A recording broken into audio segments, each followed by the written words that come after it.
त्या संविधानामध्ये काळे झेंडे दाखवणे, तुम्हाला दाखवायचे झेंडे दाखवा ना, तुम्ही साईडला उभे राहून झेंडे दाखवा, आमचा निषेध करा, परंतु दगड उचलण्यापर्यंत हे बी पोलीसच्या देखता पोलीसच्या समोर एक जणाने दगड उचललेला तुम्ही पाहिला, म्हणजे दगड उचलण्यापर्यंत मजल या लोकांची जाते आणि क्लिअर कट लक्षात येतं आहे की इथलं पोलीस आणि हे जे कोणी गुंड लोक आहेत, पुढं आले लोक की ते 4च्या वरती कोणी माणूस नाही.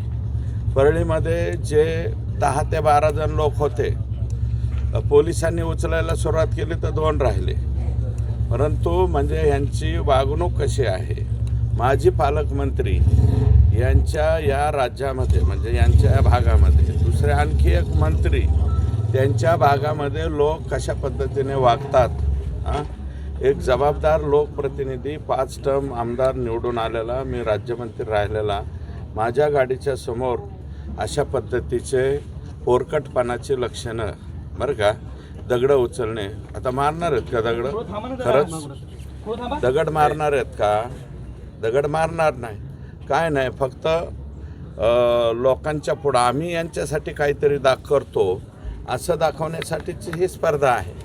आणि ही गुंडगिरी, ही दहशत, ही संपविण्यासाठीच मी राजकारणामध्ये आता उतरलेलो आहे.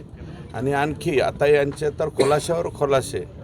आता जिरेवाडीचं एक प्रकरण माझ्याकडं आलं आहे, ते कृषी विद्यालय का काय आणलं आहे ना, सोयाबीन हे ते, त्याचंसुद्धा बरंचसं काही मटेरियल माझ्याकडं आलं आहे. ते उद्याच्याला ते पण ओपन होईल.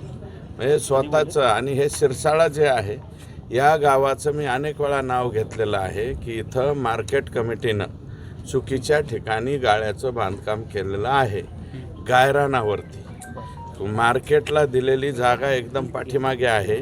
आणि जे गाळे बांधकाम आहे, कदाचित हे जे रस्त्यावर आलेले आहेत हे बहुतेक गाळे धारक किंवा त्याचे लाभार्थी असावेत किंवा इल्लीगल इटभट्टीवाले असावेत.